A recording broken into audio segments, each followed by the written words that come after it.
Selamat datang kembali. Oke, kali ini kita bedah sumber Anda ya. Bab 8 buku Loved dari Martina Laochenko. Buku yang menarik. Ya, fokusnya di sini tuh soal kemitraan. Kemitraan penting banget antara pemasaran produk PMM sama manajemen produk PM. Betul, dua peran kunci ini. Kita mau coba bongkar nih, gimana sih biar mereka bisa kerja bareng dengan efektif. Misinya yaitu biar kita paham apa sih yang bikin kemitraan ini berhasil. Dan kenapa ini penting banget biar produk sukses di pasar. Oke, kita mulai aja ya. Sip. Dan ini emang krusial banget sih. Kolaborasi ini tuh fundamental lah, bukan cuma bagus kalau ada. Oh, jadi bukan sekedar hubungan baik aja ya? Bukan.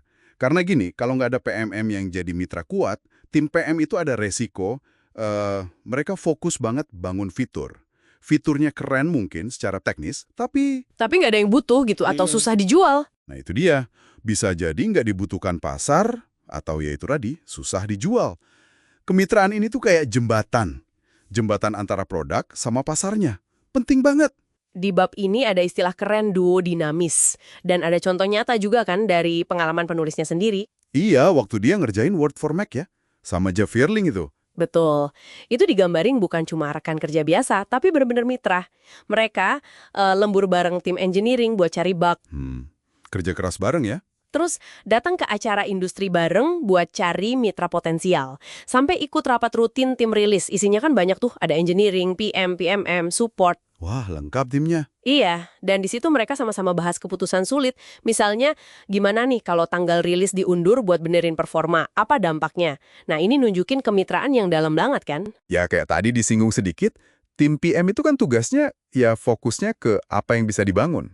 Maksudnya tenggelam di detail teknis gitu, backlog fitur. Iya, bisa dibilang gitu. Mereka sibuk sama backlog, sama detail teknis. Itu wajar sih, emang kerjaannya gitu.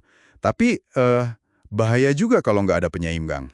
Nah, disitulah PMM masuk ya, sebagai penyeimbang. Tepat sekali, PMM masuk sebagai mitra strategis. Mereka bawa perspektif, oke, ini bisa dibangun. Tapi, marketable nggak? Bisa dipasarin nggak? Gitu. Oh, jadi bawa suara pasar ke ruang meeting ya? Betul, bawa realitas pasar ke proses pengembangan. Ini bukan buat ngerem inovasi ya, tapi mastiin inovasi itu relevan, punya peluang laku di pasar. Intinya sih, PMM itu kayak penjaga gerbang lah, biar sumber daya nggak kebuang buat bikin sesuatu yang canggih, tapi nggak ada peminatnya. Oke, jadi PMM bantu produknya biar lebih membumi. Terus gimana kita bisa tahu kalau kemitraan ini udah jalan bagus? Buku ini ngasih tanda-tandanya kan? Iya, ada beberapa indikator bagus yang disebutin. Pertama nih, PM-nya sendiri itu benar-benar paham dan setuju sama alasan dibalik strategi go-to-market. Strategi peluncuran ke pasarnya ya? Iya, PM-nya ngerasa strategi itu masuk akal, sejalan sama produk yang lagi dibangun. Jadi ada keselarasan visi gitulah. Oke, itu yang pertama. Terus yang kedua? Yang kedua, tim produknya, produk squad-nya, itu secara proaktif nyari masukan PMM. Mereka pengen PMM dilibatkan buat keputusan-keputusan besar soal produk. Wah, jadi PMM nggak perlu maksa masuk ya, emang dicari. Nah, itu dia. Mereka lihat PMM bukan sekedar departemen lain, tapi sumber insight pasar yang penting banget. Ini kan nunjukin ada rasa percaya, ada respect. Kalau dua ini ada, itu udah di jalur yang benar. Sebaliknya nih, pasti ada juga dong tanda-tanda bahaya kalau kemitraan ini gagal. Apa tuh pola masalah yang paling sering muncul? Ada disebutnya anti-pattern, pola umum yang justru bikin rugi. Yang paling jelas dan, paling nyakitin biasanya ini. Produk udah rilis, tim sales kok susah banget jualnya. Waduh, mimpi buruk itu sih. Banget. Dan ini seringnya gejala kalau produknya itu dibikin dalam gelembung teknologi. Terlalu fokus ke internal, ke teknisnya, kurang dengerin pasar. Ini bukan salah sales atau PMM doang biasanya, tapi kegagalan proses kolaborasi di tim produk secara keseluruhan. Itu jelas skenario yang semua orang pengen hindari ya. Terus buku ini ngasih saran nggak gimana cara menghindarinya, pendekatan yang lebih baik gitu? Ada.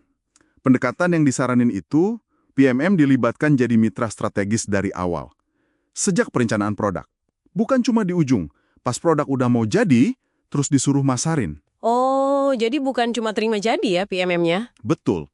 Mereka harus kasih masukan kritis dari awal tentang apa sih yang penting buat pasar, apa value proposition-nya, bahkan PMM harus berani nantang asumsi tim PM kalau kelihatannya rencananya nggak nyambung sama realitas pasar. Kuncinya di kemitraan proaktif, jangan reaktif. Bab ini juga ada nyinggung sedikit soal struktur tim kan? Gimana sebaiknya PMM dan PM ini diorganisir? Iya, disinggung sedikit.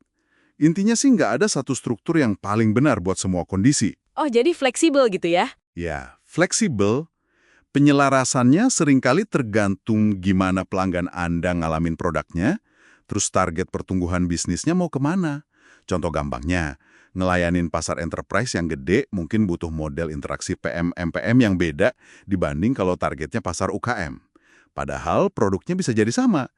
Konteks bisnis sama pelanggan itu nentuin banget.